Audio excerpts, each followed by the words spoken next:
I became the most jacked tennis player that anybody had ever seen. My biceps were bulging, but what I realized very quickly was that these large, bulky muscles weren't actually enabling me to perform the best on the court.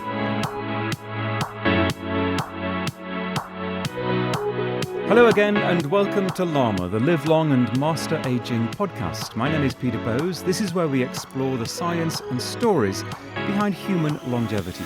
Everybody has an inner athlete inside of them, and you need to latch on to that in the sense of never giving up your physical routines on a daily basis.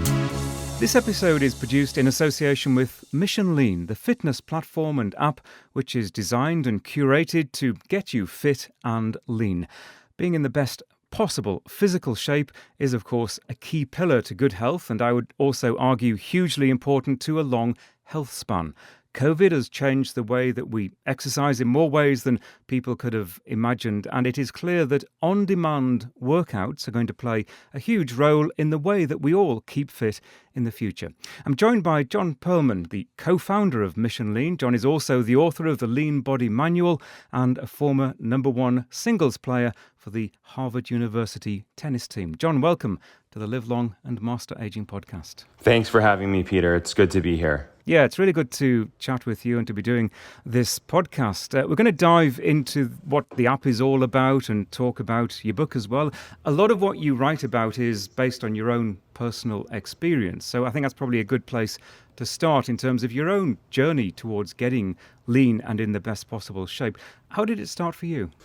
Yeah, that's a good question. So I grew up in New York City, which is a place that I don't think you see many high-level athletes come out of, just because of the fact that there are limited facilities. You know, I'm a tennis player, so to get a tennis court I grew up in Manhattan is very difficult. And so I think that generally speaking, I was competing nationally in tennis tournaments from a young age, and I think that I was very much undertrained just because of, where I was coming from and the lack of facilities and so forth. And throughout my junior tennis career, and when I say junior career, I mean before I played at Harvard, from the ages of, let's say, 10 to 18, I was undertrained and I had big problems with fitness on court. I would oftentimes compete in matches, and when it would go to a third set, or when I would be competing in the summer in hot conditions, I would have body cramps and oftentimes had to retire in matches because my whole body would start to cramp, and a couple times I had to go to the emergency room for intravenous fluid replacement. And so I would say that throughout my upbringing as a tennis player and an athlete, because of these episodes, I started to focus on fitness, and I started to think about, what could I do to improve my fitness? What could I do to get an edge on the rest? And this journey started at a young age, and I started to really latch onto some of the lean fitness methods that I, talk about in the Lean Body Manual and that are very much a part of the Mission Lean app. I started to latch onto these during college, and then after college, I ended up having a very successful career. I got to become the #1 singles player for the Harvard team. I was an all-Ivy athlete in the league, and I ended up competing nationally. I was a top 75 national player in NCAA, and for about 1 year after college, I gave a shot to compete on the pro circuit, and that's, I think, when also these methods started to become more prevalent in what I was doing, and also being exposed to other professional players on the circuit and seeing what they were doing and how they were preparing for matches and how they were training gave me further insight into how to perfect these fitness routines and diet routines for peak performance. It's interesting you lay it out like that, because I think a lot of people might have the image of a top-flight athlete, whatever the sport, not realizing that you go through many of the same fitness challenges that everyday people, that amateur sportsmen and women go through too. Yeah, it's true. I mean, obviously in any sport, whether you're competing at the high Division I collegiate level or pro sports, you always are looking to get an edge out there. And so I think my upbringing was unique and my challenges because of the situation of kind of coming from Manhattan, New York City, where sports facilities were limited, and I think I ended up suffering from these a fitness disadvantage and an undertraining, and so I think that the journey forced me to really kind of delve into how to overcome these challenges, how to perfect these fitness routines. Whereas, somebody coming from, let's just say somebody who from a young age attended a tennis academy or was a top athlete from a young age and trained in a national training center with all of the facilities, all of the coaching, everything right there. Somebody like that might have a less friction, let's put it that way, in terms of arriving at peak physical form. So I think that because I went through the ringer with all of these challenges with fitness and such, I was able to I became very focused and almost obsessed with figuring out how to arrive there, how to arrive at peak performance, and fine-tuning my body to get the most out of it. And you essentially did that through self-experimentation. You made yourself the human guinea pig, trying a number of different regimes and interventions to achieve that optimum fitness. Yeah, that's exactly right, Peter. I think that, if you go to a Barnes & Noble, you go to a bookstore, I mean, there are hundreds of books out there on, every kind of diet, every kind of training program. I mean, Mission Lean is just one of hundreds, maybe thousands of fitness apps out there. So I think that if it's very hard to weed through all of this stuff that's being offered to people out there and kind of arrive at the other end, unless I guess in a way you have to be obsessed with it. You have to be, very determined. You have to, really pay close attention to what's working, what's not. And so I guess over the last, I'm 33 years old. I'm probably one of the younger, interviewees that you have here on the podcast. But I think that I would say in the last 15 to 20 years, like from a young, since I was 13, I'm 33 now. Basically, I've become obsessed. I have become obsessed with how to gain this performance edge and how to overcome these fitness challenges that I was facing. And I think that, through that obsession, I was able to kind of weed through all of the hundreds of books, all of the millions of, advice bits that they offer you out there, and kind of crystallize an approach that works not just for me, but for the many clients and subscribers of the Mission Lean app as well. Yeah, and I think it is really actually important to talk to people, younger people in your age group, because that's, from all of my experience of maybe talking to older people, it's often people in middle age, a sort of realization dawns on them that there's more that they can do to optimize their fitness. But really, the time to tackle these issues is, well, it's as early as possible. So whether it's in your 20s or 30s, but if you can achieve and master the art of achieving that level of fitness in early life, logic tells you, hopefully it's going to continue throughout the decades. So what kind of regimes did you look at? What did you experiment with? I think that in America especially, there's a huge focus on weightlifting. So, if you look around kind of in the United States, these huge warehouse-style gyms with hundreds of different machines under a single roof, it doesn't exist around the world, especially, for example, in Europe. I know you're from the UK, and I think that especially kind of coming into the college athletic scene as well, these college facilities have what they call central strength and conditioning centers, where all of the teams of a particular sport train in this central, what they call a strength and conditioning center. And these strength and conditioning centers, much like a large gym in the United States, are very much based around weightlifting and gym-based exercises that are, I would say, very much based in football-style training. Because after all, on a college campus, football is the sport that's bringing in the big bucks on campus, and it's And it's as a result of this that they're bringing in the trainers and personnel to train the football team, but then inadvertently they end up training all of the other sports on campus. And so when you combine kind of this obsession in America with weightlifting, you take into a fact that, a lot of high-level athletes coming into college are subjected to these strength and conditioning centers and ends up pursuing a football-based gym-style weightlifting workout that actually produces a non-functional, very stiff. It doesn't translate into a functional sport, let's say for tennis or for field hockey or lacrosse or soccer, sports that require speed, agility, lean functional muscle, so an athlete can sprint fast, can move in a way where they can move to the ball quickly and efficiently. And so what I realized, and again, I myself very much, in my efforts to overcome all of the fitness obstacles that I was trying to do, I bought into this gym-based weightlifting approach to fitness because I was so determined to overcome all of the obstacles that I was facing that I said, basically, I was willing to do anything. And what ended up happening, I was so committed to the gym, so committed to the strength and conditioning center that I became the most jacked tennis player that anybody had ever seen. My biceps were bulging, my quads were coming out of my pants.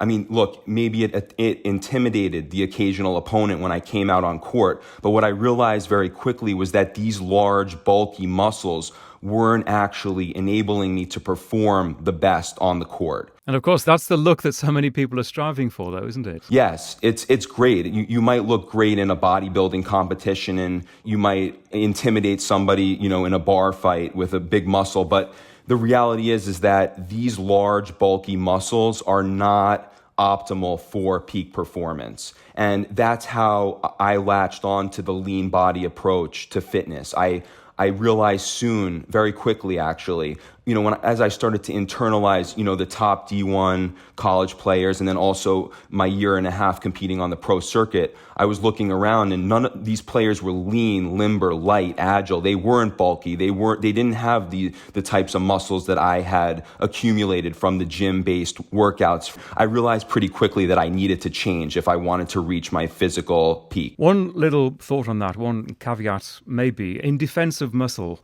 I think as you get older, though, muscle strength is crucially important. And maybe we're talking about something different there. You're talking about optimizing your physicality in terms of an athlete and to some extent for endurance in sports that involve a lot of movement. For everyday people as you get older, and especially to ward off frailty as you get very old, muscle strength per se is pretty important. Yes, you definitely need to incorporate strength-based exercises into any fitness routine. And actually on the Mission Lean app, we recently launched an age-defying workout program specifically targeted to older adults and people over the ages of 60.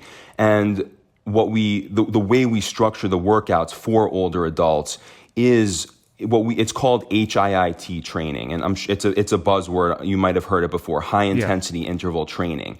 And what this is it's intervals of, let's say, between 6 to 8 exercises. And a lot of them are strength-based exercises. They could be body weight squats. They could be lunges. They could be arm exercises that do build muscle and strength, like what you're talking about. But when you combine this type of routine of, let's say, 6 to 8 different exercise moves, and you do them consistently. So you move, let's say you do 30 seconds of body weight squats, and then you do 30 seconds of tricep dips, and then you move into 30 seconds of body weight lunges.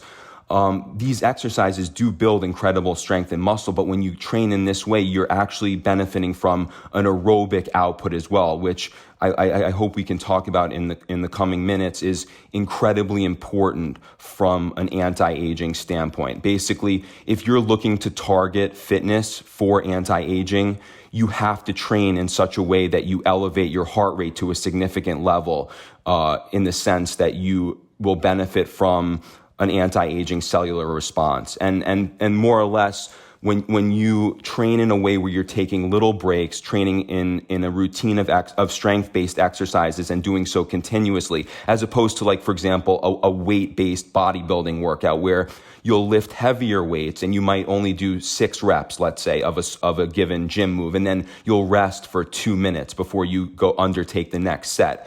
That will never enact an aerobic response, meaning a response that gets your heart rate elevated, which is crucial for anti-aging fitness. Right, exactly. So let's delve into that in a moment. Let's just go back then to your own experimentation with different types of workouts. When you reached what you would consider to be your optimum level of fitness, what kind of regime were you following at that point? Yeah, that's a good question. So when I reached my optimum level of fitness, I would say that I started to gravitate, as we talked about earlier, away from the gym. I mean, I always, I would go to the gym and doing strength-based training, like in the sense of lifting, significant weight and training in a weight-based way is fine, but only as a supplement to more cardiovascular-based functional training. So, for example, I realized when I was in college competing on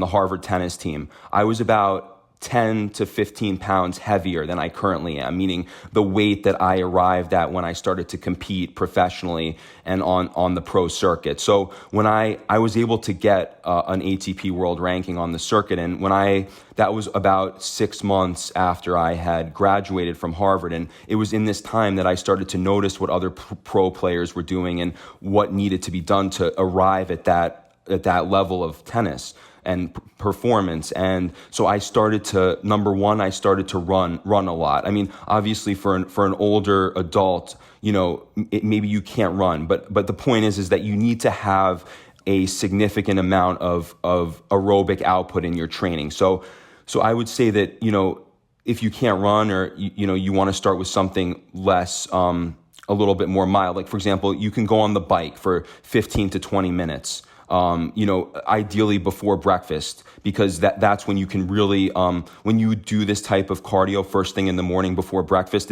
it gives you an incredible fat burning effect in your body, and also a much better gauge on appetite, because when you start to have that first meal of the day, you've already had a workout in, you've sweated a little bit, and so your gauge on appetite and portion control is going to be that much stronger. And so the first thing I did was I started to train on no breakfast or a light breakfast. I started to do a lot more running, a lot more functional dynamic training with my own body weight, as opposed to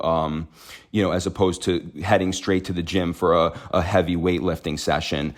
And I started to also use different things to try to increase my basal metabolic rate, meaning the rate at which I was burning calories. And one incredible way that you can do this is by raising your body temperature in your workout. So I started to train with a sweatsuit, a sweatshirt and sweatpants on in my workout, which, I mean, not my basal metabolic rate would increase because my core body temperature was elevated. And so I was burning even more calories in the workout. And also, I mean, when you think about an athlete, that's also going to translate into much better performance, because the minute you strip off those sweat garments and you head into a tennis match, you're going to feel lighter. You're not going to have that oppressive feeling of having your body heat elevated. And so I started to incorporate a lot of things, a lot more, just a lot more cardio output, and stressing my body more. And then doing so in this way, I started to shed the weight.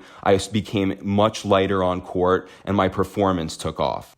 So one thing occurs to me just listening to what you're saying, that clearly your regime at this time was with the goal of being the best athlete you could be. And I think a lot of people listening to this might think, well, some of that might sound a little bit extreme. I don't necessarily want to be a top flight athlete. So what lessons from what you're saying now? I'm talking about, wearing a few extra layers of clothing as you're working out, and then stripping them off and playing tennis, and you're going to feel good. Maybe to some people, for everyday people just trying to improve their fitness and perhaps become a little leaner, that level of attention isn't necessary? Yeah, so Peter, you don't need the sweatsuit to reach peak performance. I mean, if you can use it, great, throw it on. But I think that, no, you don't need to implement every single measure. But I think there are a few takeaways to my overcoming the challenges that I did and arriving at the pro tennis level that, for example, somebody listening to this who isn't an athlete or competing in a sport can implement. I think the first takeaway is when you head into a workout, and this is a huge component of what enabled me to overcome a lot of my issues, is that you basically need to focus on the intensity of the workout as opposed to the quantity of it, the time. So, a lot of people, you might go to the gym and you see somebody and, they're just walking on the treadmill for an hour, or, you might have a discussion with a friend who says, oh yeah, I was at the gym for 3 hours this morning. I feel great. The thing is that if you really want to enact physiological change within your body, you have to basically, when you show up to a workout, you have to say, okay, I'm going to give it my all here. And I'd rather go less. I'd rather go for 10 or 15 minutes in my workout and really, really dig into it and start to sweat and start to push myself, even if it's 10 minutes, as opposed to being there for an extended period of time. And why does this tie back to kind of what I was doing with tennis? And the reason is because I used to, I had the opportunity as part of my training, and I live in Florida, and I was training down here, and there were a lot of great tennis players down here, and I was hitting with top 5 ranked players in the world. Sometimes I had the opportunity to come out. They needed a sparring partner, for example, and they would call me up and they say, John, we need you to come out here and hit with us and train with us to get this player ready for the U.S. Open, let's say. So what I noticed very quickly when I would train with these top athletes, these top tennis players, is that the intensity of every minute in the workout is unlike anything that you can ever experience. So the amount of balls that you will hit in 1 minute with a top 10 ATP player compared to, let's say, a top Division I player is much, much higher. The intensity of that minute, it's gonna feel like maybe 5 minutes or even 10 minutes with a lower ranked player. And so I realized pretty quickly that I wanted to replicate this type of intensity. And so the same applies to you. There have been a lot of studies that have come out recently about altering your body at the physiological level. And what I mean by that is I'm saying at the biological level where you actually change your metabolism to the point where your body starts to work differently. And that type of physiological change within your body can only occur if you proceed in your workout with this type of intensity that I'm talking about. And what I mean by that is, as we spoke about earlier, getting an aerobic-based output where you raise your heart rate to a certain level and ideally keep it there for an extended period of time. And that's why, for example, on the Age Defying program on the Mission Lean app, or pretty much all of our training routines on the Mission Lean app, all of it is done in circuit-based routines where you're moving from one exercise to the next without rest. And that way you get the type of strength and tone that everybody wants to get. But at the same time, you have a pushback with an incredible aerobic workout at the same time.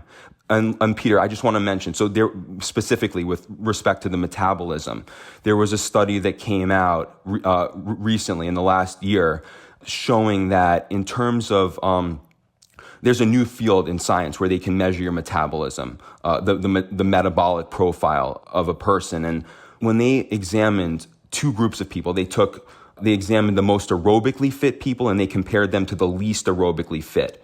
And what they realized was that from a metabolic standpoint, the metabolisms of the most aerobically fit people were substantially different than those who were the least aerobically fit. So their metabolisms were different. They had become altered. Whereas when they looked at just strength, the strongest people, and they compared them to the weakest people, so people who were undertaking a weight-based, gym-based approach, maybe they were jacked, the most jacked person out there. When you compared him to somebody who had no muscle mass at all, their metabolisms were exactly the same.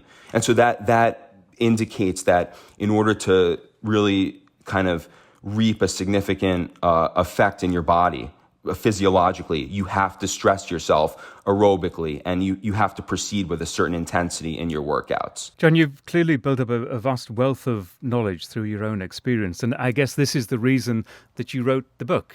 This you did before developing the app, the Lean Body Manual, and it is a huge manual. Yeah, it is. It's comprehensive. So, yeah, before I started my company Mission Lean, and before we even had the app, I wrote the book, The Lean Body Manual, which I published in 2017. And that was kind of a starting point to try to crystallize, why am I prescribing that people train in this way? So what is the difference between lean fitness and your mainstream fitness? We've touched on a lot of these themes, gyms, weightlifting versus functional performance-based training. And so I started to hone in on lean fitness and lean body routines that somebody can do to shed weight and basically maintain that weight for the rest of their lives. Because think about a bodybuilder for a minute and how bodybuilders think and train. And again, this goes back to the gym culture in the United States. Bodybuilders, they are constantly trying to bulk up and then shed the weight for their competition, for their bodybuilding show. And so a bodybuilder naturally will gain weight and lose weight consistently throughout. It could be a year, it could be within a several month period, they could shift weight, they could go up in weight 10 pounds, 15 pounds, then drop it for their competition. And basically, you asked before about how does somebody, who's not an athlete or not a bodybuilder, how do they kind of absorb all of this information and make it work for them? And that's why a bodybuilding approach it doesn't work for the average person who's looking to, stay fit, stay in shape, and for weight maintenance especially. So if you really want to maintain your weight, you have to, that's one of the pillars of how we've identified lean body fitness versus a fitness approach grounded in weightlifting. And the difference is that once you lose weight, and you formulate this lean body, you get the metabolic change as a result of consistent aerobic output inside your body. You're not going to gain weight after that. And that's the idea. I mean, the goal is for, that somebody would use our app or somebody would read the Lean Body Manual and basically never need another workout or diet program again, because these routines that we're giving people, no one's going to reinvent the wheel with fitness. I mean, there's certain routines, a certain way of eating that when you do it, you're able to stay fit and maintain your weight and not need all of the hundreds of books in Barnes and Noble. And the fitness industry is a multi-billion-dollar industry. I mean, how did it get to that point? I mean, if people were pursuing simple routines, logical, nutritional strategies, there wouldn't be a need for all of this. You say it's the only fitness book that people will ever need. You're very confident about that. What about someone might look on from outside and say, well, science and knowledge changes and evolves. Are you open to the possibility that some of your ideas could change with time? Well, actually, on the back of the book, it says it's the only fitness book you will ever need if you're serious about leaning down, getting shredded, and keeping the weight off forever. Right. So, look, I'm not the only fitness book. If you want to get big, if you want to get bulky, if you want to, have more weight and mass on you than any ancestor of the human race ever had before in any other time period of human history, by all means, go log on to, the hundreds of supplement companies that are offering you, artificial processed whey protein powder, to put down your throat and, start to intake, the 10 chicken breasts a day that they're telling you to do, fueling the meat industry. And the point is my book is I've perfected a very niche approach to fitness, I would say. And it's the lean body, lean fitness mentality that, we've talked a lot about already and we've delved into some of the details of. But yeah, I think it is. I think if somebody were to buy this book and they were really serious about leaning down, they were really serious about maintaining a solid weight, getting down to a lean body weight and keeping it there, I think that the routines, in the book or the workouts that we offer on the Mission Lean app, I mean, if you do these workouts, I don't think you will need anything ever again. I mean, and we've seen it with many of the subscribers. And also, I mean, I'm a personal trainer. I'm an ACE certified personal trainer and fitness nutrition specialist. And I've trained personal clients as well who have undertaken these strategies and who have actually transformed their bodies for life. Like they don't need me anymore because they know the routines and they know they've are using the nutritional strategies and approaches, and it's working. And it's and that's the hope, is that someone doesn't need anything ever again. And I get a sense that perhaps before people even start, let's say they were planning to work with you as a personal trainer, they need to get straight in their own minds what they are doing it for. Is it for looking better? Is it for running the marathon? Is it athletic prowess in a certain direction? Is it to bulk up and look muscly? There has to be a certain psychological, I think, train of thought to get people in the right frame of mind to then embark on that journey. Yeah, exactly. Yeah, I think if before you download the Mission Lean app or do Mission Lean, or whether you do any other fitness program, I think that's a great point, Peter. I think people need to sit down and say, what is my goal with this? So like I said, if your goal is to get big and bulky and have huge muscles, Mission Lean isn't for you. Then you need to find another route. But no, I think that kind of tying this back into my own experience as a top tennis player at Harvard and competing on the pro circuit, I think when you think about what is the point of Mission Lean and what is the point of the Lean Body Manual, what area of fitness am I focusing on? I think it's one word: it's performance. Basically, we're trying to create a program where you gain the most from everything you input, in the sense of translating to your performance, not just with fitness, but in life. I mean, when you train in this way with, in an aerobically strenuous way, and you get in a great sweat in your workout, and you train in the high intensity interval method, in the types of workouts we have on Mission Lean, you gain an edge, not just physically, but also mentally. I think that I've also experienced this as well. Once I started to have an amazing aerobic output with my workouts, transitioning away from the weight-based training, I started to think a lot clearer. I started to have a mental edge. When I was at Harvard, I started to perform better on exams. So I think you need to look for a program that's going to give you an edge in performance, not just in fitness, but in life.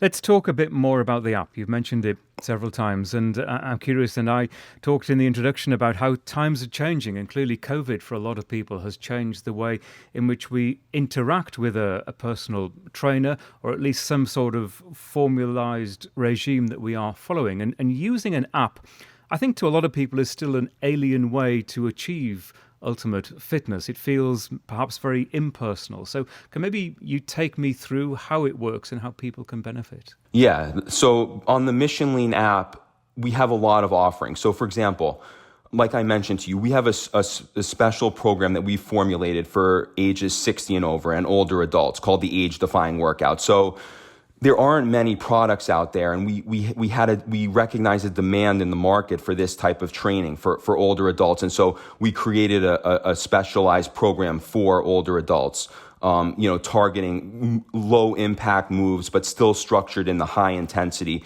interval method that we have on all of our workouts with Mission Lean. I think that if somebody logs into the app, so for example, right away they have access to a 3-month workout and meal plan that they can access right away. So if somebody's really committed to undertaking a structured program, they can log in there and every day for 3 months, you have your workout, you have lean recipes and a meal plan that you can follow right there. But at the same time, we have hundreds of workouts on the app. So if somebody's looking, for example, a no equipment body weight workout that they can do from home, we have hundreds of on-demand workouts that somebody can just click right into and do right away. And so that gives somebody a variety of options on a given day, or a general strategy for how they want to use it. And then also, in terms of eating, we also have many lean recipes. Again, our diet is a well-rounded approach. I would say similar to a Mediterranean-style diet, because research has shown that when you work out in this aerobically intense way, 85% of your calories used for energy come from carbohydrates. If you can get into this heart rate zone that I'm talking about. And so carbs, I hope nobody is falling for the keto diet, because a lot of research has come out that the keto diet and high protein diets are really harmful to people, especially from a longevity standpoint. So again, our diet gives you well-rounded recipes that you can follow, and also a lot of nutrition coaching videos, and also lifestyle hacks, videos giving you advice on, because it's not just what you eat, Peter, it's how you eat. In other words, how you can use different strategies to start to eat healthier and make improvements in your diet. And with the nutrition coaching component of the app, that's what we hope to teach people. Yeah, it's not just what, it's how and when you eat as well. The time of day, as increasingly we're learning, it is crucially important. And you talked earlier about perhaps doing your first workout on an empty stomach or a very minimal, small breakfast. And I know just from personal experience that is hugely helpful to me. I get up in the morning, have a cup of coffee, and then head off for an hour-long hike with my dog, and actually feel much better at the end of that. If I get up, have the coffee and a breakfast, and then go for the hike, I don't feel so great during the hike. Clearly, your blood is rushing to your stomach to help you digest the food. And these details are crucially important, aren't they, as we approach our daily regime, and a regime that spans over, let's say, 12 to 14 hours? Yeah, Peter, that's a great point. And I'm glad you brought up the breakfast thing, because that's a huge error that a lot of people are making. Is you should eat no breakfast, or if you have to eat something, if you wake up in the morning and you have particular hunger, which I think most people getting up in the morning don't have a pressing hunger, the breakfast should be very light. I think that a lot of these cereal companies have, pushed onto the American consumer this notion that, you got to start the day off strong with a big breakfast. And it's actually from a peak performance standpoint in terms of getting the most out of your morning workout, and also from a weight management standpoint. A lot of people talk about intermittent fasting, for example. That's a big buzzword these days. They're talking about the benefits of intermittent fasting and why it's great, and there's a lot of research on it, but no one's really talking about, well, how can you actually successfully implement intermittent fasting every day? And the only way to do it, Peter, and this is from personal experience and also working with many clients and getting feedback from people reading the Lean Body Manual and using the Mission Lean app, the only way to successfully implement intermittent fasting every day is to avoid eating breakfast, getting in a solid workout in the morning, and then more or less eating your first meal after waking up, when you experience that pressing hunger around, let's say 10:30, 11, at that time. And then you more or less start to only eat, if you do this successfully, only 2 meals a day instead of 3. I think a lot of it's psychological as well. For me, my first meal of the day, which I still consider breakfast, is still breaking my fast, is about 9 o'clock in the morning, but that's having got up early and gone for a long hike and come home. It's still my first meal of the day, and it looks like breakfast. It's oats and fruits and good, healthy stuff. So I think if you try to suggest people that you're not going to have a breakfast, that almost puts up a psychological barrier that they have to get over. Maybe it's just a use of words that's important here. Yeah, I think that people love their breakfast foods, whether it's eggs or yogurt or, granola, whatever your breakfast food is. I'm not telling you, you can still have quote unquote breakfast. Just push that meal later. So, get in your workout, ideally on an empty stomach first, and eat all of your breakfast foods. Eat an omelet and just eat it a little later. Push it later after you've gotten in a great workout in the morning. Yeah, and you mentioned intermittent fasting, and I'd be interested in your view on this. Intermittent fasting, I think, is quite a confusing term. It's almost an umbrella term that can include lots and lots of different regimes. People that live on one meal a day, a 23-1 regime, 23 hours of fasting and then 1 hour where they eat, that's described as intermittent fasting. Those who have 2 meals a day, like you suggest, or those on a time-restricted eating regime, maybe a 16-8 regime where you eat between certain hours, that's termed intermittent fasting as well. And I think perhaps we need to be a little bit more focused in terms of what we're talking about when we're referring to fasting, which, as you imply, has become hugely popular. My expertise, and the reason we've had success with Mission Lean is because we've created a way where you can integrate your workouts with the way you're eating. And what I mean by the way of eating, how you're eating, what time you're eating, all of that in a successful harmony between the workouts and the nutrition. So if you're just a lot of people out there don't really take their workout seriously, or they're more focused on the diet component of health and well-being, and maybe they don't work out consistently every day. I think that those types of intermittent fasting routines where, they only eat for an hour, 1 hour a day, or, these more extreme approaches to intermittent fasting. Because, what I'm advising 2 meals a day, that's not so extreme. Some of the stuff that you were mentioning is a little bit more, I would say, extreme in terms of limiting food intake, limiting the hours.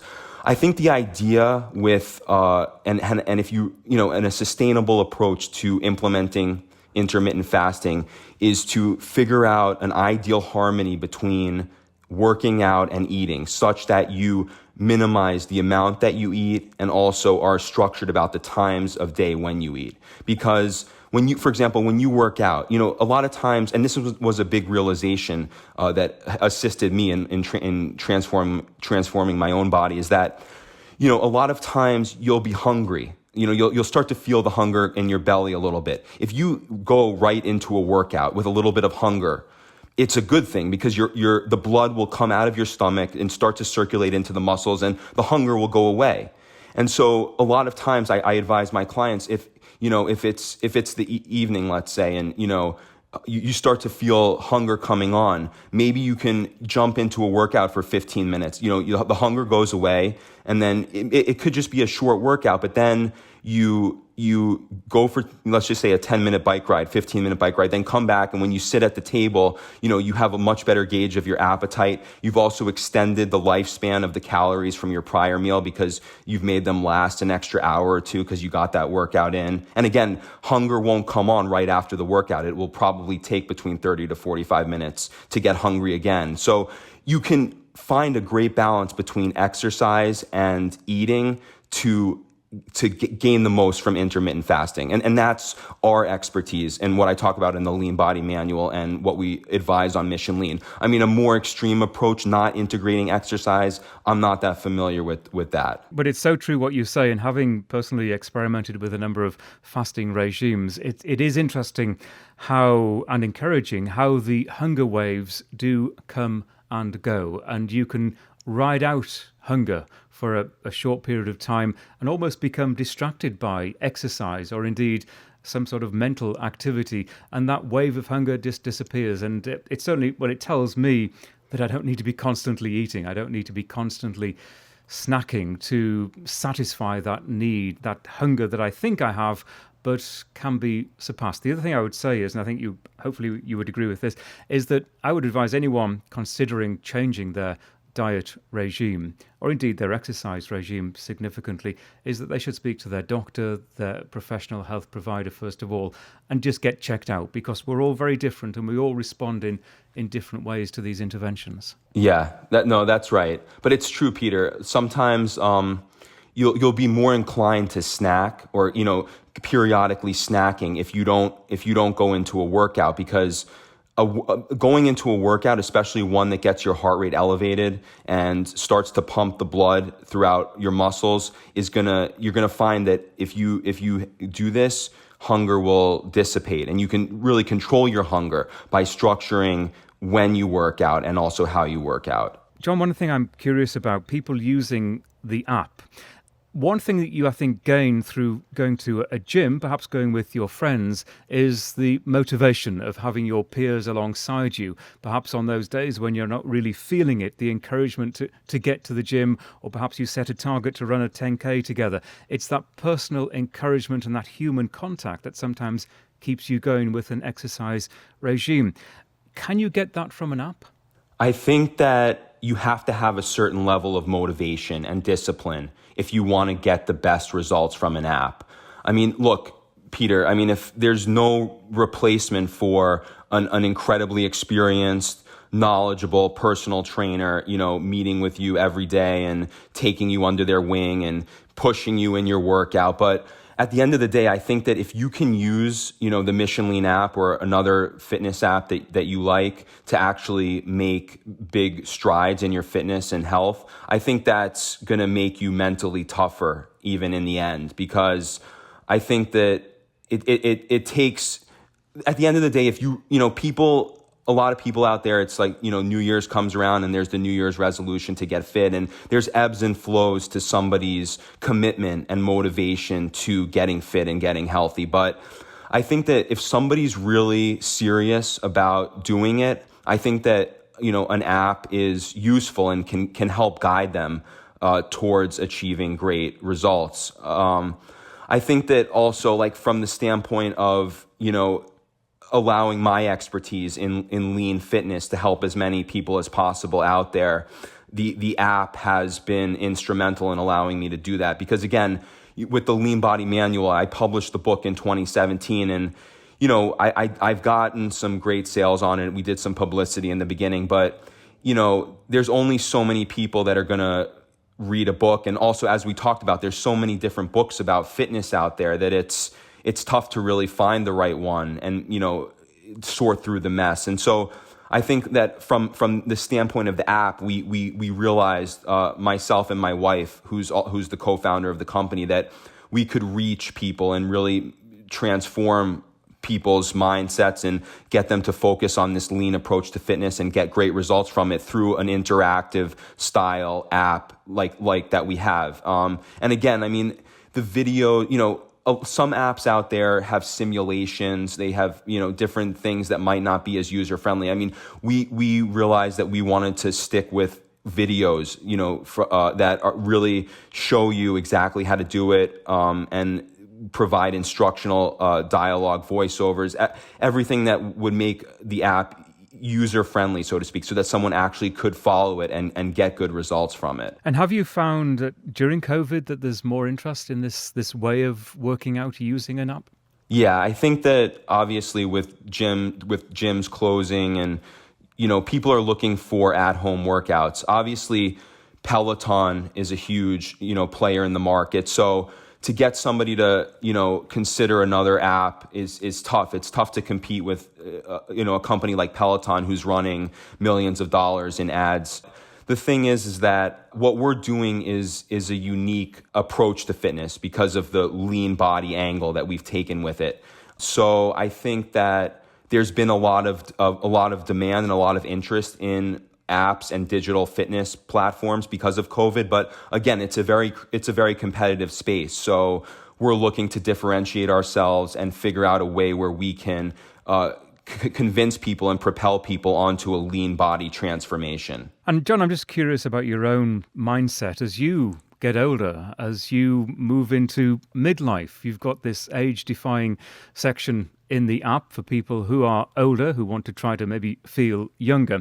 Do you have a mindset in terms of yourself moving forward, perhaps using and utilizing some of the lessons that you've learned about fitness and being lean as you grow older? Yeah, that's a good question. I think because of the fact that I play tennis, I think tennis is a sport where you can play throughout your whole life. So there's a phrase in the book of the Lean Body Manual that I use, and it says, latch onto your inner athlete. Because I think that, whether you were a high level athlete, a tennis player, a basketball player, soccer player, whatever, or even if you weren't an athlete, I think that everybody has an inner athlete inside of them. And you need to latch on to that in the sense of never giving up your physical routines on a daily basis. So, even to this day, I live in Florida. So, I mean, it's easier for me, but I'm able to play tennis several times a week, and I'm able to find high level hitting partners. And I've still competed regularly in local, semi-pro tournaments, and I've kept my fitness and tennis level up to par. So I've quote unquote latched onto my inner athlete. But I think that generally speaking, if you're able to incorporate a structured physical program into your life, and there's that discussion about lifespan versus health span. I mean, the idea is that you have health span and you have lifespan, because who wants to live, in a compromised state if you're not doing the things that you want to do daily? I mean, the idea is that you want to prolong your health span as long as possible too. And I've found, and again, I mean, as we mentioned, I'm probably one of the younger guests on the program, but in my own experience and my experience in training clients and seeing a lot of the feedback from Mission Lean is that when people commit to a structured program, a fitness program, whether it's Mission Lean or something else, and they're doing it consistently and motivated to do it, that's an incredible benefit to extending both health span and lifespan. Yeah, you are, as you say, one of the younger guests. But, if I had a goal for a target age group of people to be listening to this podcast, it would be exactly where you are right now. I think I mentioned it earlier, people in their 20s and 30s and 40s, listening to the advice of experts and just thinking about, you mentioned health span and lifespan, focusing on what health span means. And that is perhaps feeling as good as you do in your early 30s into your 60s and 70s and maybe 80s and 90s,